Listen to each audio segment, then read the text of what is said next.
Hello, everyone, and welcome back to another edition of West Ham Fan TV's post-match pint, the only West Ham United post-match full of show on the internet. We've just come back from the Vitality Stadium, where it's Bournemouth 2 and West Ham 2. That was yesterday, of course. I am freezing in here, and I'm sorry for my shoddy setup, but there is a reason, and I'll be telling you next week. But, boys, how do we see this one? Is it 1 point gained or 2 points lost?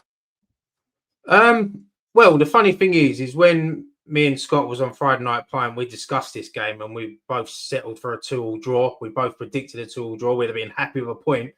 But when you find yourself 2-0 up in the first half and sort of controlling the game, really, I'm a bit disappointed. You know, if you'd have asked me before the game, happy with a point. After the game, well, to be fair, after the second half, I'm fucking glad we got a point. But yeah, I'm just disappointed that we dropped them 2 points. It was 3 points there for the taking in the first half. Oh, God. Do you know what, right? As I said, like you said, right, before the game, Friday night playing, well happy with the draw, you know, but the way we played first half, gone 2-0 up, that's we might as well have lost that game, to be honest. It's points dropped all over the place, you know, points dropped. And there's only one person to blame for that. Yeah. One person. The thing is, as well, like you think we didn't have no Somerville yesterday, no Paqueta as well. So you're thinking to yourself before the game, it might be a little bit of a struggle. But yeah, the way we started it, I just thought we were the better team. And as someone said there, 2-0 up after 30 minutes, you shouldn't really be losing that game. But as you said, Nuno messed it up. I know you didn't name him, but we all know you meant. Yeah, I've got to echo the same points, really. I was there, and we was good value for the lead. It was, you know, the first goal come. I'm not going to say against run of play. Obviously, like a team like Bournemouth, you expect them to have a lot of the ball, and we execute our game plan perfectly. I've got to say there's two really good strikers' finishes from Callum Wilson, and I've got to start questioning where we would be if he'd started every game. He scored 4 goals in about 5 starts for us, and you got to think that a lot of them games where we was struggling for goals, struggling for, you know, for any shape, he was sitting on the bench doing nothing, twiddling his thumbs. He was sitting on the bench, you know, once Nuno come in because Nuno didn't fancy him. So again, this is my point. Nuno didn't fancy a striker that scored 4 goals in 5 starts. Yeah, let's just point out how bad this manager actually is. Right. There's no beating around the bush. The 2 games way back, Leeds, Brentford, he lost them 2 games with his ridiculous starting 11s. This one, he may as well have lost that game with his ridiculous substitutions. You know, there's no one can sit here now and tell me Brentford and Leeds why he picked that side. No one can sit here now and tell me why he made them substitutions he made yesterday. Apart from the fact of he ain't got a clue what he's doing. I think it's harsh because we have got 7 points from 3 games, which is a lot more consistent than we've been for a long, long time. You know what I mean? And we should have had. Listen, we could have had 9. We could have had none in those 3 games. So let's not beat around the bush. Like, there's 7 points. I think you've got to take the positives out of it. I've got to say, I don't know what he was thinking, right? I think he's completely misjudged the situation, right? Because what the reason why we was 2-0 up there is Callum Wilson was causing all sorts of trouble. Yeah, he was occupying defenders. Defenders weren't coming forward because they knew that they had to keep an eye on him because he's dangerous. They know what he's all about at Bournemouth. They, you know, if any club knows, they know. You know, and he occupied defenders. We hustled, we bustled. He held the ball up brilliantly. I thought he was best player on the pitch before he went off. But Areola just saved us, and I think he nicked the man of the match because of that. But in terms of a striker's performance, best striker's performance I've seen for a long, long time from any West Ham forward, that one. Yep. You know what I mean? And I was go on. No, I was going to say, it's what we've been crying out for a long time. And obviously Wilson got a lot of stick when he come to the club. And I was one of them. Yeah, as you said earlier, like he took his 2 goals brilliantly, especially the first one, long ball from Areola, great control from Callum Wilson. And he's hit it. Yeah, it's a little bit of luck because the keeper slipped. But, when was the last time we see a striker score 2 goals like we've seen yesterday? But the second one, I said to you earlier, the second one was a world-class finish on the turn. If any other striker scoring that, like Haaland and that, Sky Sports are all over it. Yep. I think the first one summed up a striker's goal because it was instinct. He got that down, it pumped up to him, he put it down on his chest, and his first idea was to turn and hit it. That was his first idea. And listen, I know it was a bit of luck, right? You don't turn and hit that, you don't beat that keeper because he's going to set his feet. He hadn't set his feet. That's the reason he beat him. He wrong-footed him, and the keeper wasn't expecting it, right? And that's what good strikers will do. He hit it and he hit it well. He hit it with venom, and he beat the keeper with his feet, right? The second one, as you say, I think that might be one of the best strikers' goals I've ever seen in terms of just pure instinct. Because it was brilliant. It was brilliant. And he was running them ragged, and they knew that he was dangerous, right? And that's why up by defenders. His idea to bring on Thomas Souček, right? And listen, I know where the ideas come from. I'm going to tell you where it come from. It happened. It worked for the last 2 games. Yeah, it works against Newcastle, and it works against not Bournemouth, Burnley. He's come on and he's scored a goal, right? He's done it way too early. Guilherme can come off. For me, right? Guilherme done nothing. We've got to talk a little bit about Luis Guilherme. 2 starts, both substituted at half time. Do you think that's him finished here? Well, I wasn't impressed with him, to be honest. Don't get me wrong, difficult conditions. For him to come into weren't, as I said, the weather, but he's missing like player. He'll probably suit the team better if he's got players like Paqueta around him, maybe Somerville. I mean, for him to come in and ask him to do a job when he hasn't started, he's been out for a little while. But yeah, I mean, I can understand why he got taken off at half time, but why he decides to bring Walker Peters on, I don't know. I just don't get the thinking. What Nuno was thinking behind that, and then he takes Wilson off like 5 minutes later. Like at first I thought, oh, maybe Wilson might have been carrying a knock and they was just seeing how it goes. But it weren't, because you see the frustration with Callum Wilson. He's on a hat-trick against his former club. He's playing well. And then he takes him off. And I'm like, what the fuck is this geezer doing? Is he trying to throw this game? Does he want us to get Bournemouth to get back in it? And then you think to yourself, surely not. But yeah, I don't know, mate. There was a lot of things yesterday that I looked at and I was questioning. I think he was trying to be too clever. That's what I think he was trying to be. I think. He wasn't trying to be clever, mate. I think he was trying to be clever because Callum Wilson has been playing really well, right? And he's probably looked at the Liverpool result on the other side, which was 2-0 by then, right? And he's probably thought, you know what, we keep him fit. We can't afford him to have a knock. We keep him fit, we pull him off. See out this game at 2-0, because it still looked like we was going to win it, because again, the defenders weren't coming forward at the time, right? Keep him fit. We might be able to beat them next week with him fit, right? Give him a rest. Like, he's 34-year-old, 32-year-old, whatever he is, right? Give him a rest. And like, too soon. Too soon. Because as soon as he come off, he put Thomas Souček up there, right? Now, I love Tommy. I love Tommy to bits, right? But I think in both games, although he has come on up front, he's not fucking forward.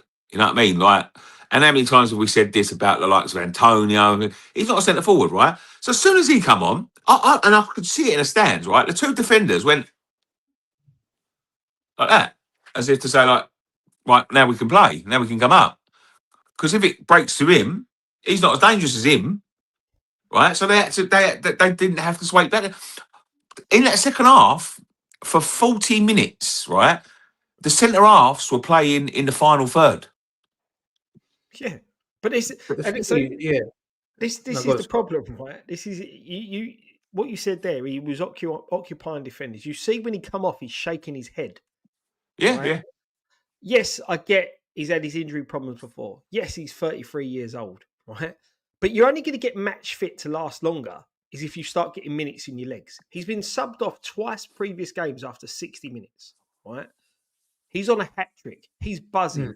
His adrenaline levels are going to be through the roof, right? He's going to want to get that hat-trick, whether it's against Bournemouth or whoever. He's a striker. At the end of the day, that's what he's there to do. He's doing his job, right? And both them goals, like Ryan said before, were good goals. It was good. Both of them were good finishes, right? But he's buzzing. He's going to want to play. He was occupying defenders. We had pace. Taking Guilherme off at half time, right decision. Bringing on another defender. So you're sitting there, you're 2-0 up, right? And you're playing well at 2-0 up. You bring on another defender in an attacking position when you've got George Urphy back from an injury. You can't tell me that kid ain't got 45 minutes in him.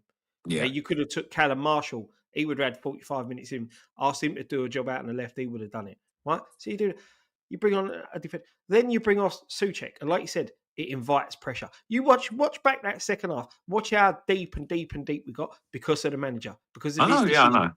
Because we were defending deep in the first half, but we had players that could break. We had players that were catching them on the counter. Things like that. He destroyed that in 2 substitutions in the space of 7 minutes.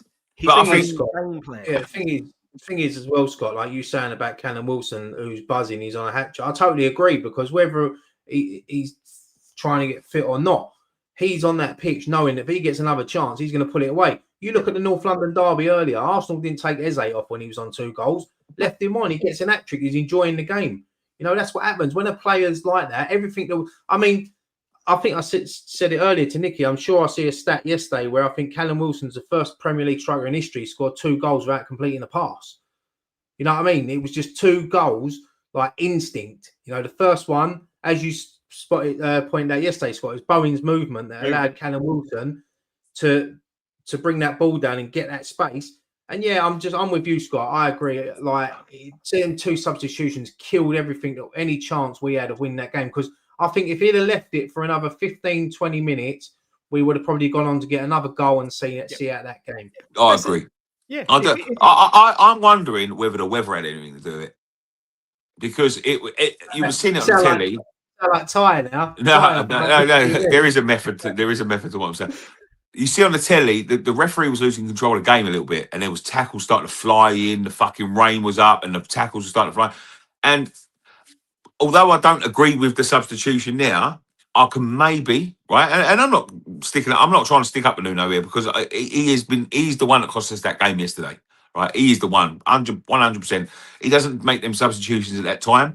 We win that game quite comfortably, I think, right? But I've got to say this. It's worrying how much 2 substitutions can make to the team. Like, the complete structure of the whole team completely was destroyed with 2 players going out. So I'm thinking maybe he's thinking, right, this is getting a bit feisty. We're 2 up. He's done well. I don't want one of them, because we all know he's injury prone, right? And there's no denying it. Like, Bournemouth know he's injury prone, if anyone knows he's injury prone. And he's thinking his tackles are starting to fly in. It's getting a little bit feisty out there. Maybe I should bring him off, because we're going to need him. Because although I think he thought that Tommy may come up with like a little fucking fluky goal that he's been doing lately. But let's be honest, from then, they advanced and we didn't get back into their box. I mean, it's probably one of the most one-sided halves of football I've ever seen. It was total. I would love to have seen the possession stat. I would love to have seen it. I ain't seen it. Do you know what it is? 27%. I mean, you're talking about stats. I mean, the stats are here. I mean, they had 28 shots yesterday. We had 5. They had 10 on target. We had 2. You know, that's the second half here right now, because you said that we dominated the first half. They dominated the second half. After we made them substitutions, if it wasn't for Areola yesterday, like, that could have been 5-2. Embarrassing. That could have been 4, 5, 6. Because once they got that penalty and they got that goal back, you just had that feeling that they was going to go on and get the equaliser and even get the winner. You could feel it in the stands. Yeah, you could feel it in the stands. You could feel it in the stands, and you know what I mean. Like, and everyone was getting frustrated, because going from one performance to that performance with 2 substitutions. Again, I'm going to reiterate this. Right, it's worrying. It's fucking worrying that we've gone from that to that in 2 substitutions, because what that shows me, Scott, is that if anyone gets injured, we're fucked. Because it showed it yesterday, didn't it? With no Paqueta and no Somerville. I don't agree, right? I don't agree, because it wasn't the substitutions, it was the timing. Well, it was the substitution, but also the timing, right? Because at the end of the day, you're bringing on Walker Peters, yeah, right? You're sitting there saying, Guilherme, you're not good enough, get off the pitch at half time. And you want to bring on Walker Peters, yeah? Yeah. You've got Diouf, who can play as a wing back. Yeah, he should have played a wing back. Yeah. So you're putting a right-footed right back at left attacking midfield. Yeah. Put Diouf there. Not like what we've done with Masuaku when we had Masuaku, right? He could have played there. He would have given you pace on the counter, a player that can whip the ball into the box, a player that defenders got to think about. He doesn't, right? Then he tells the team to drop deeper. Yeah. Then he makes a ridiculous Souček substitution when we're playing deep anyway, right? Which is inviting pressure, right? And we forget the third substitution, which was probably as big as a joke as the Callum Wilson one. Our most energetic midfielder, and who I thought was man of the match in the first half, Fernandes, takes him off. Right? I thought Fernandes had a poor game. Right? He was everywhere, mate. He was everywhere. But I thought he had a poor game, right? But I see different things to what you see. I'm in a stand. I'm not watching the same way you're watching, right? And when I look back at it, and when I come back in hindsight, I think, yeah, he was everywhere. Yeah. And even if it ain't just quality, it's just he was getting there. He was getting there and closing people down. And then not only do you put Fulkrug into the situation, which was advance them even more.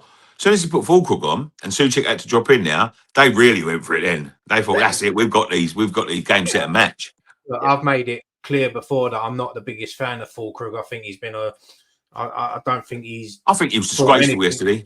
I think he's fucking disgraceful yesterday. And this is why I couldn't get on board with his comments last year when he come out and all the fans jumped on him because he started like saying what he did about the dressing room. The geezer's offered nothing since he's been at the football club. You know, you see him yesterday; he's jogging about. Like he ain't. I wouldn't even bring him on. Like, the substitution, like when he took off at half time, maybe he should have brought like maybe Magassa on and just put Fernandes a bit further forward. You know, I'm baffled. This is the thing. It was them three substitutions. They took all the energy and all the threat out of the team, and it was madness. Yeah. But that is not the first mad thing we've seen from Nuno. Like picking the team that he did against Brentford, and then picking it again against Leeds. That was madness, right?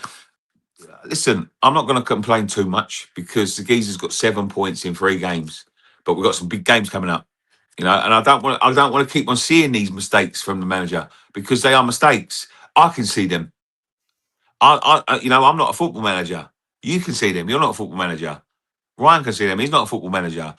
If a football manager can't see them, there's big issues there. But I'm not gonna bang on the door. You know, in hindsight, right? I think it's 2 points lost. But you asked me before the game, I was snatched round off for a draw there. Yeah, I agree. Look, it is 2 points lost when you're 2-0 up, but 7 points at the last 9, we'd have all taken that. Every West Ham fan would have taken that before them 3 games. Look, he's made a mistake. Lucky enough, we have got away with a point. You know, we've nicked a point off of Bournemouth, which is a decent result. They've been in good form this season. I know they lost their previous 2 games, but, you know, they're a tough team to play. And they was missing some of their key players yesterday. So it was a chance for us to go there and you know, mix it up with them and try to get the 3 points. But look, it's disappointing. You know, I mean, Kilman yesterday, another disappointing game for him. Give away the penalty. Slid in and ball penalty, you know, and then he got turned for the second goal. You know, great finish. Look, we've got a massive game next week. We've got a massive few weeks coming up, but it's just disappointing because results. It was a mixed weekend for results for us, wasn't it? Because Fulham won, you know, Wolves lost, you know, Leeds lost today. They were 1-0 up. That put us back in the bottom 3. So we've been quite lucky, really. But yeah. Next week. But what I would say is this, right? Is that I think Kilman's the problem in defence. I think Todibo had a decent game yesterday under the circumstances. I think he had a decent game. He looked a lot better. Kilman is the issue. Kilman is the issue here because even Igor looked decent on his sort of like full debut. Kilman is the issue, and we've got to root this issue out. What he's doing for that handball, listen, I know they're difficult conditions, right? I know they are, right? I know that you're fucking sliding in, right? But I've watched that back several times. Why scoop your hand towards it? That's the thing. Why scoop it? Like, you're not going to get away with it. There's fucking cameras all round him. Like, why scoop you? You know for a fact that is a penalty, right? You've missed the fucking tackle completely, which is on you, right? Hey, listen, if he comes past, he scores. He scores. Yeah. You've tried to slide in. You've missed time to tackle. As soon as you flick your hand to it, I mean, could have gone off. I know they do this double jeopardy thing now, but I've seen some fucking odd decisions. I see a decision in North London derby today where the geezer scored a goal. VAR's looked at it and deemed that the two Arsenal players standing right in front of the goalkeeper weren't interfering with play when the last two fucking calls were. You know what I mean? Like, you know, the thing is like you said, if he don't move his arm and it hits his arm, it's natural, and that's what I was checking for. It's the fact that he scooped it up. Like, why do that? Yeah, this is the thing, and you are right. You know, Igor, I was quite impressed with yesterday. I thought he slotted in the back three brilliantly. You know, considering the amount of stick we gave him last season, Mavropanos, I can't wait for him to be fit to get Kilman out the side. He's a big problem, Kilman. He's a big problem. The way that that striker span him yesterday was a disgrace. I've played centre back. You played at the back. You shouldn't be getting spun like that. And the thing is, if he didn't do it all the time, you could take it. You'd think, okay, Kilman's been doing it week after week, and we spent a lot of money on him, and he hasn't been showing it, you know. And I know that Nuno obviously worked with him at Wolves, so he's obviously going to be favoured. But I'm with Scott. Mavropanos, you know, for me, should come straight back into that. Fucking odd, isn't it? Odd to say that. Yeah. But then again, Mavropanos hasn't been that bad this season when he's played. No, and the one thing I think he's the same Mavropanos, but just with another load of shit around him.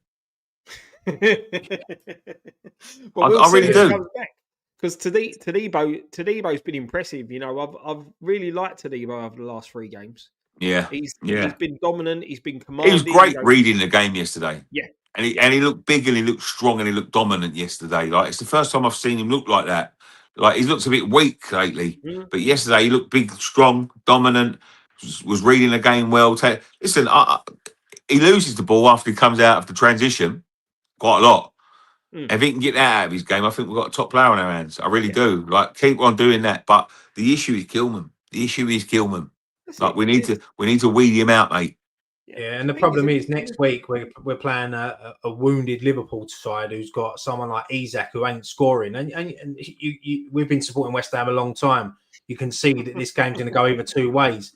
We're either going to get absolutely battered 4 or 5-0, or we're going to get a surprise win, like nick a win. So, it's a big week now for Nuno and the players. They've got a week to rest, and he's got to get it right. I mean, hopefully. Well, Paqueta will be back. Somerville hopefully will be back. I'm not sure why he was out yesterday.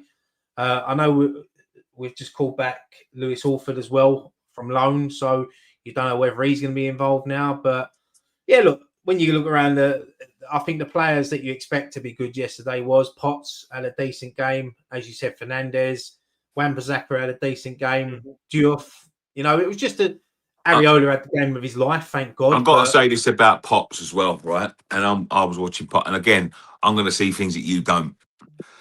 They're going deeper and deeper and deeper. And it's obviously coming from the manager, right? He was the only one. Get up! You could see him screaming, "Get up! Get up! Get at him! Get at him! Get at him!" He is trying to lead that. When you spoke about him as a future captain, he could be the fucking captain now. Honestly, honestly, mate, the way he was screaming and shouting at people yesterday to get out, push out, they weren't listening to him because they don't fucking listen to anyone. But he's screaming at people, get out, get out, get out. And when he came over to clap the fans, he was really, really, really visibly upset, right? You know what I mean? Like, and I'm telling you, like, listen, how old's he? 22. 22. Joe Cole was our captain at 21. The thing is with Potts is like he's the one. If we go on a bad run, he knows he's the one that's probably going to get hooked. You know what I mean? He's going to be the scapegoat, which he shouldn't, because I think he's nailed his place in that team now. You see it yesterday, putting tackles in, you know, getting in their faces. You know, that's what we've been lacking.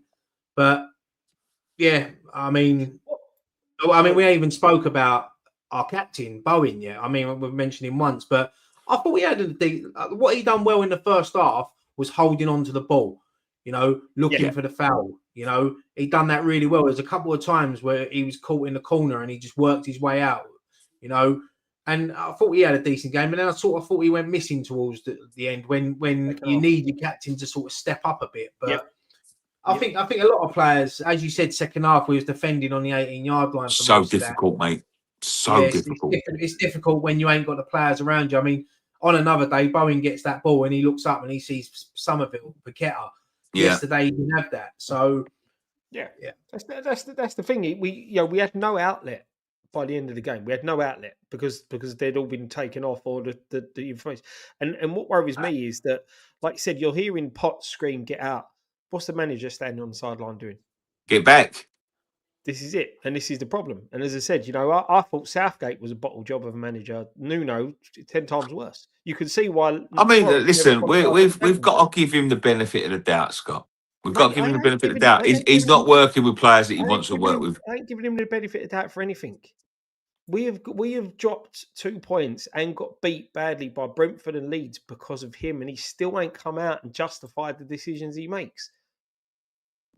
He was slowly winning me over. The 2 wins, he picked the team that we all pick, because he's that good of a manager. We could see what the problems were as fans, and he rectified them problems. But I'm not having it. I'm not having him.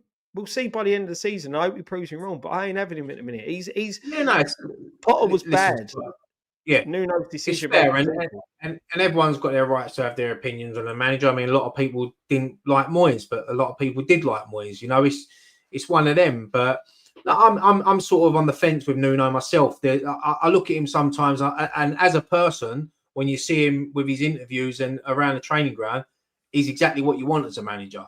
But then his decision making, which he's paid to do, and is the important part of what he's meant to do, it baffles me sometimes. So I'm sort of on the fence. I've got splinters up my arse because I'm not on the fence. What I don't like about this sort of thing, Scott, listen, I'm going to chat you in there as well because you're in this category at the minute, is that we're very willing, and I've been in this category a lot. We're very willing to point out his faults, but you're never willing to sort of praise his, Potts and Fernandes are playing in their midfield now.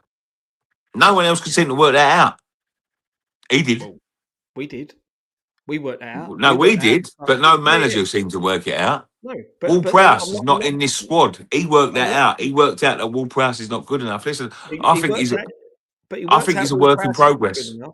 Hang on, he worked out Ward-Prowse was not good enough, but started a midfield of Rodriguez and Irvine. Yeah. So, and then he works out quickly that they weren't good enough. Yeah. But he obviously ain't worked anything out because the subs that he made this week with players coming as I said, I think you've got to give the geezer the benefit of the doubt. Like, we're very quick to, and I'm the same, very quick to criticise him. But the reason that Potts, Magassa, and yesterday was it Guillermo, I don't think he should have started. I think Urfi should have started. But we've got a nice, young, dynamic midfield. Don't get me wrong, he fucked it up yesterday. He fucked it completely yesterday. But we have got the midfield that we should have been playing since the beginning of the season in there. And he's the only one that's worked that out. Pellegrini didn't work it out. Moyes didn't work that out. Yeah? We've got players in that side now that he's putting in, right, that Moyes should have been putting in. To be fair to Moyes, mate, he had a totally different midfield, and he had Declan Rice, and he had a lot of other players. I'm not just saying midfield wire. We had issues elsewhere, and he never gave you for chance. Never. No, never. Yeah, you are right there, mate, and he is giving you for chance. But when he does something that warrants a bit of praise, that me as a fan and a manager of a Sunday League football team who only sees the players once a week can work out. Once he does something other than that, I'll give him some credit. I think there's a lot of managers in this league like that now. Of course there is. I honestly think there's a lot of managers like that in this league. And this is the difference. You see so many times you're 2-0 up in a game, you don't have to go ultra defensive, which is what we did. You just keep doing what you're doing. You make substitutions that are going to complement the way you're playing at the moment. You don't revert back to a type. Yeah. And that's what he's done. He's reverted back to a type. He's reverted back to oh shit, we're 2-0 up. What we're going to do? What we're going to do? Listen, I will give the man the benefit of the doubt, but he cannot make those mistakes again. Exactly. I think this is where I sit on the fence because I agree with both of you. I see both your points of view, and I'm sort of thinking Nuno's come in. He's not had a transfer window of us yet. He's picked up Potter's team, so get to January. He's not going to make many signings in January, but if he can get a couple of players that he wants, you know. So that's why I'm sort of on the fence, but he's got to get this out of his game where he makes stupid substitutions and stupid decisions. We're too deep. We're too deep in trouble to be making these decisions. Yep. And do you know, if he hadn't made these decisions, these silly decisions, we'd have been out of it, like well out of it, and we'd have been in a position where he could make these silly decisions. Yeah. I'll be honest with you, right? That team that started and beat Newcastle. That team started against Leeds, starting against Brentford. We'd be sitting here talking now that we would have had 13 points. 7-3. We would have had 13 points from 5 games. That's the difference. Yeah, I'll get that, you know, and you are right, but we can't change the past and previous games. So now it's about going forward, and he's not got to make them mistakes again because, as I said, it will cost him. It'll cost him his job, and it'll cost us our Premier League status. So. Look, there's still a lot of football to play this season. We're in a better position than when he sort of picked us up. So we just got to make sure now that we've just got to pick up a few results in these next few games because they're difficult, they're tough. But as I said Nicky earlier, everyone's got to play this amount of games, and it's going to be difficult for every team around this time of year. So that's right. The thing is, right, I'll look at it this way. When we were talking about the next 6 games, I said 2 wins, 2 draws, 2 losses. So, you know, I don't expect us to beat Liverpool. I think Liverpool will turn up and we'll get steamrolled. Yeah, but I think we'll go and get a result when we're not expecting it. If we get a point against Liverpool, it'll be massive. If we get a win, even bigger. Like they're the sort of games that I'm not expecting us to win when you play City, Liverpool, Arsenal, Chelsea. Them sort of team. It's about beating the teams around you, and you just got to hope that when you're playing these big teams, they're not picking up points elsewhere.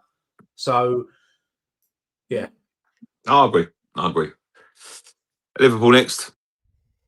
Yeah, a wounded Liverpool as well. I watched the highlights of the game there yesterday, and yeah, they look all over the place. So, you know, they're there for the taking. If we can get it right and we perform on the day, we've got good enough players in that team to punish Liverpool because they're a bit suspect at the back, even though they've got the greatest defender that's ever lived, according to Liverpool fans, in Van Dijk. They've got, you know, but they've got £500 million worth of squad on there that can damage you as well. So it's going to be an interesting game. And it's live on Sky as well, which ain't always good for us when we play them. So. And it's live. Yeah. It's live and it could be switched off after 5 minutes. But all right then. No, fair enough. I can't see any of the comments, so we can't read any of them out. But thank you very much for joining us on this edition of West Ham Fan TV's Post-Match Run. As I said, we'll be building up towards the Liverpool game. I'm going to come back with a morning after the game before the day after because I'm very tired and I've been working very, very hard. I've got a lot going on here at the minute, so I'm going to do a morning after the game before tomorrow. Why don't you do the morning after the post-match pint before? Yeah, I'll do that, and I'll look back at the stuff because I've got so much going on. We've got some building work going on in the house, but all will be revealed next week when it's finished.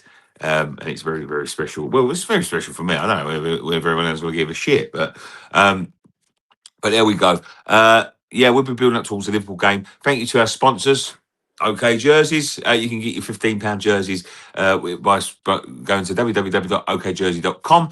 And for an 8% discount, use Nicky. And there is a very special shirt on the way. So you do want to be going to OK Jerseys. Next couple of days, trust me. I'm getting sent some designs, mate. There's a very special one on the way, so you do want to get there. But yeah, thank you very much for joining us. As I said before, I'll be back tomorrow in the morning. The podcast will be this week as well. Go and check out our one from Prague last week. And again, go and check out that Ludo interview. I know that a few people have seen the clip on Post-Match Pint and have messaged me saying it's brilliant. Watch the full thing and you're not going to know it's brilliant. E13 Events.co.uk. You can go and watch that right now, $4.99. But it's worth every single fucking penny. But there we go. Thank you very much for joining us. One thing left for us to say. Come on, you irons. Come on, you irons.